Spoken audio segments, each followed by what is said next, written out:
27वीं मुजव्वज़ा आईनी तरमीम की मंजूरी के लिए ऐवान का बाला का स्कोर 29 के मुकाबले में 64 हो गया। हुक्मरान इत्तेहाद में शामिल जमातों के 64 अरकान सेनेट में बड़ा जमान। सेनेट में पीपल्स पार्टी 26 अरकान के साथ सबसे बड़ी जमात है।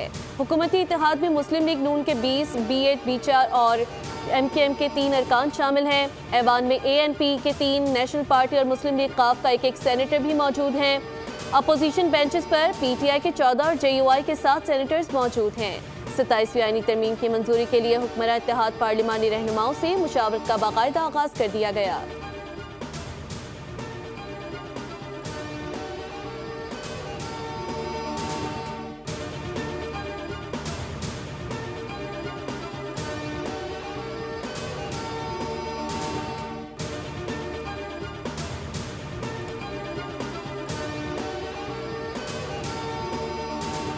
सत्ताईसवीं आईनी तरमीम नवंबर के वस्त में मंजूर कराने का फैसला हो गया। कौमी असम्बली का इजलास 14 नवंबर तक जारी रहेगा। स्पीकर एयाज सादिक ने साथियों को एतमाद में ले लिया। इजलास के एजेंडे और शेड्यूल की भी मंजूरी दे दी गई। अहम नशिस्त में तहरीक इंसाफ हस्ब रिवायत गैर हासिल रही।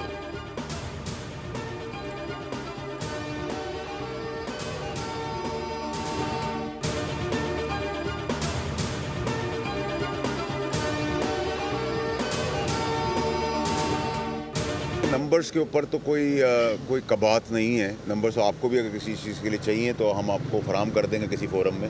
नंबर ज़्यादा ही हैं, लेकिन नंबर की बात नहीं होती मौलाना साहब के साथ। पाकिस्तान की बका, सलामती और तरक्की, कामयाबी की बात है। मुझे तो ये बहुत स्मूथ होती हुई और बहुत स्मूथली पास होती हुई नज़र आ रही है। PTI ने अगर अच्छी सियासत करनी तो उनको एतमाद में लेना चाहिए। वो माने ना माने, ये उनका हक है। 18वीं तरमीम को रोल बैक नहीं किया जा रहा। नंबर्स पूरे नहीं बल्कि नंबर ज्यादा ही हैं। सेनेटर फैसल वाउडा की मौलाना फजल रहमान से मुलाकात के बाद मीडिया से गुफ्तगू। कहा कि मौलाना फजल रहमान के साथ नंबर की बात नहीं की। पाकिस्तान की बका के लिए मौलाना फजल रहमान का साथ जरूरी है। 27वीं आईनी तरमीम मुल्क की सालमियत के लिए जरूरी है। PTI माने न माने, ये उनका अपना हक है।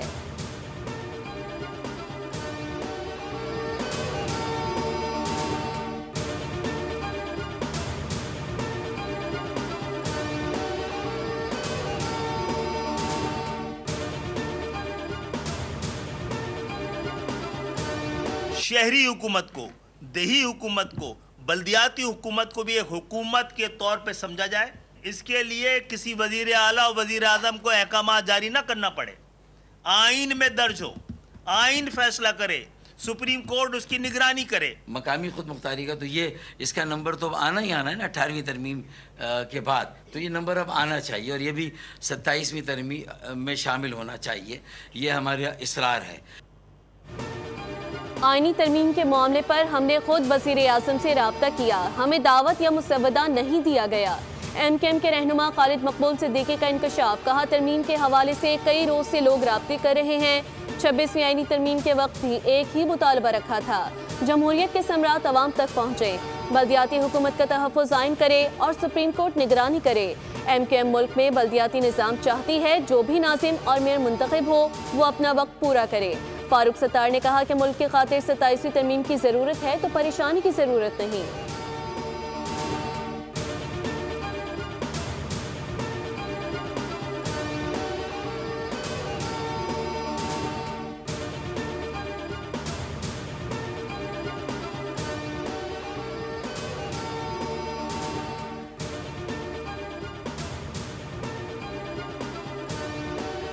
पाक अफगान ताल्लुकात का मुस्तकबिल क्या होगा? कल इस्तांबुल में मुज़ाकराती टीमें तीसरी बार बैठेंगी। पाकिस्तान अफगान सरजमीन दहशतगर्दी के लिए इस्तेमाल होने का मामला उठाएगा। पाकिस्तान दरअंदाजी के रोकथाम के लिए जामिया मुआहिदे पर फिर जोर देगा। तुर्की और कतर मुज़ाकरात में सालिस का किरदार अदा करेंगे। हुकूमती ज़राए के मुताबिक पाकिस्तानी वफ़द में आला अस्करी हुकाम और दफ्तर खारजा के अफसर भी शामिल होंगे।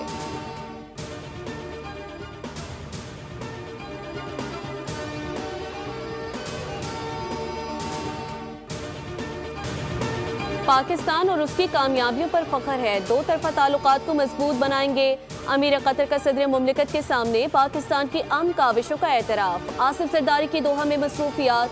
अमीर कतर शेख तमीम बिन हमद अल सानी से मुलाकात में दोनों रहनुमाओं ने तारीखी और बरादराना ताल्लुकात को मजीद मजबूत बनाने के अज़्म का इजहार किया। अमीर कतर ने पाकिस्तानी कम्युनिटी के किरदार की तारीफ की। कहा, सदर मुमलिकत ने कतर की तरक्की और अमीर कतर की बसीरत अफरोज क़यादत को सराहा। इससे कबल सदर सरदारी की चीन के नायब सदर हांग जंग से मुलाकात हुई।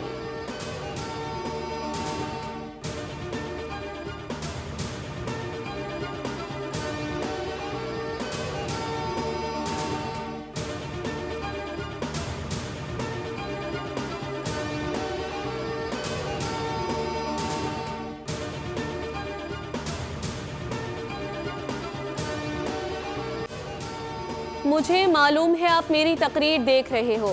ट्रंप सुन ले, हमने न्यूयॉर्क में मौरूसी सियासत का खात्मा कर दिया, नई तारीख रकम कर दी है। नौमुंतखब मेयर सोहरान ममदानी ने विक्ट्री स्पीच पर ट्रंप को आड़े हाथों ले लिया। कहा, अवाम ने साबित कर दिया पावर उनके हाथ में है, अब तारकीन वतन ही न्यूयॉर्क चलाएंगे। हम लीडरशिप के नए दौर में दाखिल हो रहे हैं। ये शहर आपका है, ये जमहूरियत आपकी है। न्यूयॉर्क को ऐसा बनाएंगे जहां वर्किंग क्लास आसानी से रह सके। 2 मिलियन से ज्यादा अफराद ने सोहरान ममदानी के नाम पर ठप्पा लगाकर ट्रंप को झटका लगा दिया। ट्रंप के हिमायत याफ्ता उम्मीदवार एंड्रयू कोमो ने शिकस्त तस्लीम कर ली।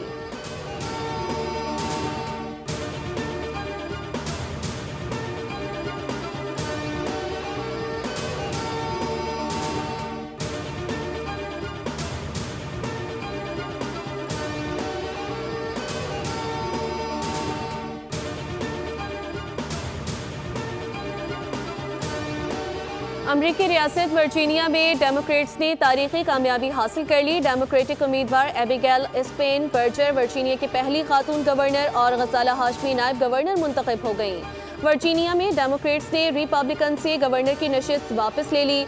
अमरीकी मीडिया के मुताबिक गवर्नर के लिए एबिगेल स्पेन बर्जर ने मुखालिफ उम्मीदवार वेंसम अर्ल सीयर्स को शिकस्त दी। वर्जीनिया में डेमोक्रेट्स के नायब गवर्नर की उम्मीदवार गजाला हाशमी ने भी कामयाबी हासिल करते हुए अपने हरीफ जॉन रेड को पीछे छोड़ दिया। गजाला हाशमी की जीत मुस्लिम खवातीन के लिए नई तारीख रकम करेगी। गजाला हाशमी वर्जीनिया की पहली मुस्लिम और जनूबी एशिया सेनेटर रह चुकी हैं।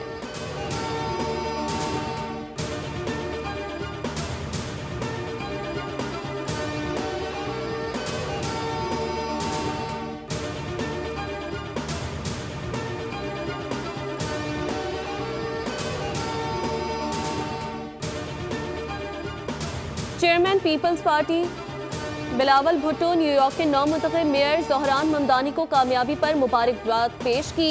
कहा, रोटी कपड़ा मकान का नारा कराची से न्यूयॉर्क तक इंसानियत का मंशूर बन चुका। ममदानी की जीत इस बात का सबूत है कि रोटी कपड़ा और मकान सिर्फ नारा नहीं बल्कि दुनिया भर के अवाम का बुनियादी हक है। मेयर कराची मुर्तज़ा वहाब ने भी सोहरान ममदानी को न्यूयॉर्क का मेयर मुंतखब होने पर मुबारकबाद पेश की।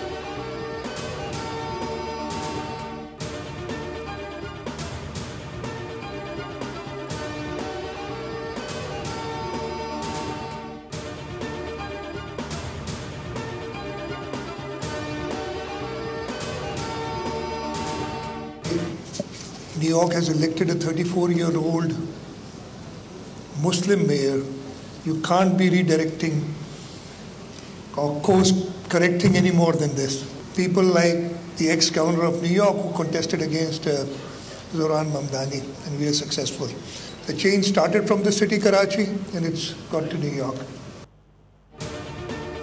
कराची से चली तब्दीली की हवा न्यूयॉर्क की फ़ज़ाओं में भी महसूस होने लगी। कराची की तरह न्यूयॉर्क ने भी नौजवान मेयर का इंतखाब कर लिया। वज़ीर आला सिंध मुराद अली शाह का फ्यूचर समिट से खिताब सोहरान ममदानी को मुबारकबाद पेश की। कहा, कराची में हमारा मुकाबला भी न्यूयॉर्क जैसे मेयर से था लेकिन हम कामयाब रहे। तब्दीली का आगाज़ शहर कराची से हुआ और अब ये न्यूयॉर्क पहुँच गई।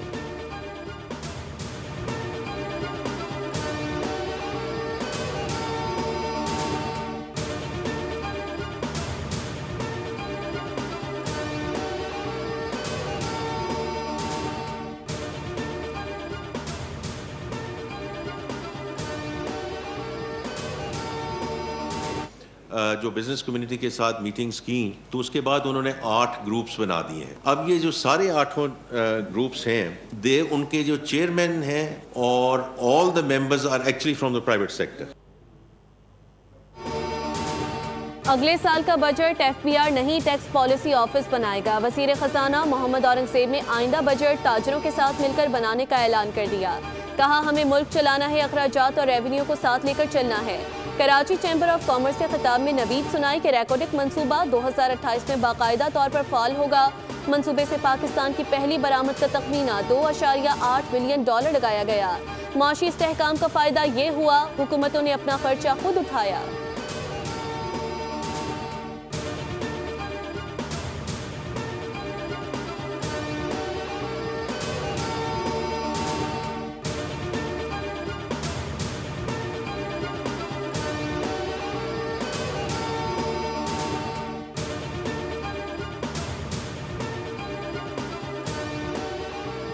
जमात इस्लामी ने ई चालान के खिलाफ सिंध हाई कोर्ट में दरख्वास्त दायर कर दी। अमीर जमात इस्लामी कराची मुन्निब जफर कहते हैं शहर में हादसात में इजाफा होता जा रहा है।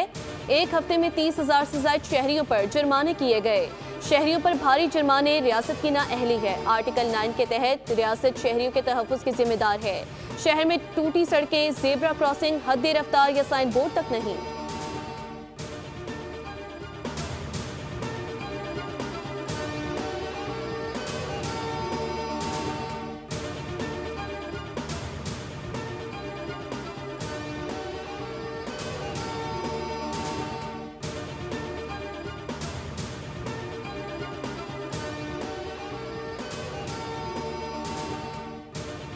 चालान का जो है हुकूमत सिंध ने शुरू किया है और उस पर कुछ सियासी पार्टियां जिनका हमेशा मकसद जो है कि जी ना काम करना ना करने देना है, ट्रैफिक कवानीन की पासदारी नहीं करते हैं और टाइम का ज़ाया होता है। तो यही एक चीज़ है जो हुकूमत चाहती है। हुकूमत का कतन मकसद ये नहीं था कि हुकूमत ने कोई पैसा कमाने के लिए जो है वो ट्रैफिक चालान बढ़ाने दे।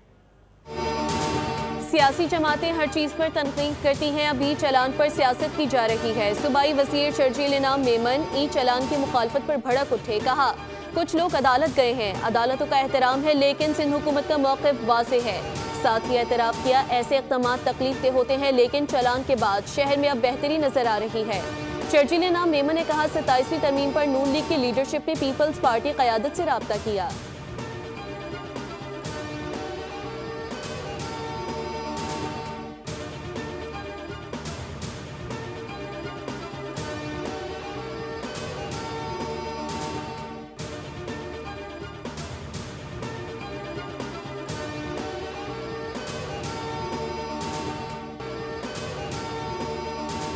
वफाकी वज़ीर सेहत मुस्तफ़ा कमाल के ज़ेर सदारत आज़ा की पैबंदकारी से मुतालिक इजलास। आज़ा की पैबंदकारी के निज़ाम को शफाफ, आसान और मौसर बनाने पर इत्तेफाक किया गया। वफाकी वज़ीर सेहत ने कहा आगाही बढ़ाकर आज़ादियात के रुझानात में इजाफा किया जाएगा। इंसानी जानों का तहफ़्फ़ुज़ कौमी और इखलाकी फरीज़ा है।